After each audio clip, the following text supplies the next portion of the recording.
Bienvenue à tous dans cette nouvelle Actu Auto du 20 juillet 2026.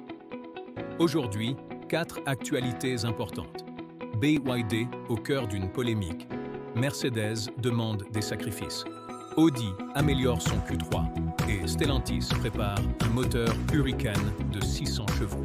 On commence avec BYD, confronté à une affaire particulièrement délicate en Australie concernant 1265 clients. Ces clients ont acheté des véhicules présentés comme des modèles 2026, alors qu'ils provenaient de stocks fabriqués en 2025. Cela ne signifie pas nécessairement que ces voitures étaient d'occasion. Elles pouvaient être parfaitement neuves et jamais utilisées. Le problème concerne surtout l'année de fabrication et la manière dont les véhicules ont été présentés aux acheteurs. Un véhicule fabriqué en 2025 peut subir une décote plus importante sur le marché de l'occasion par rapport à un modèle 2026.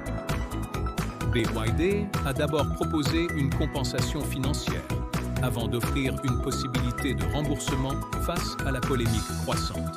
Le constructeur chinois doit maintenant s'efforcer de construire une relation de confiance durable avec ses nouveaux clients internationaux. Deuxième sujet, Mercedes. Le constructeur allemand traverse une période beaucoup plus difficile que durant ces années de forte rentabilité. Pression sur les ventes en Chine, coûts industriels élevés et investissements massifs dans l'électrification pèsent lourdement sur le groupe. Mercedes cherche à réduire ses coûts en reportant des primes ou en augmentant le temps de travail sans hausse de salaire.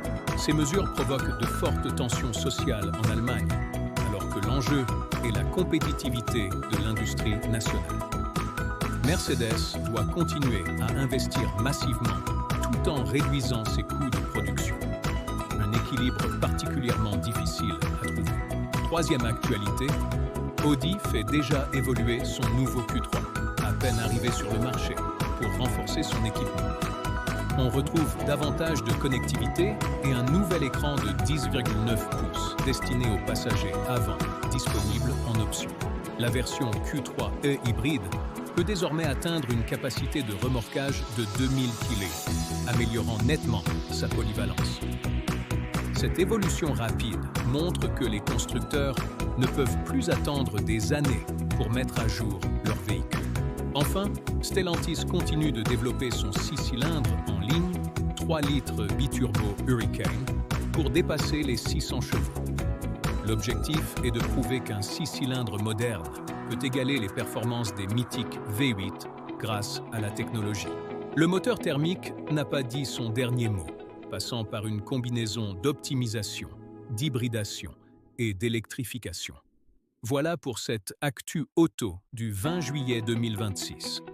Merci de nous avoir suivis pour ce tour d'horizon de l'industrie. Restez connectés pour les prochaines nouveautés. Bonne route à tous et à bientôt.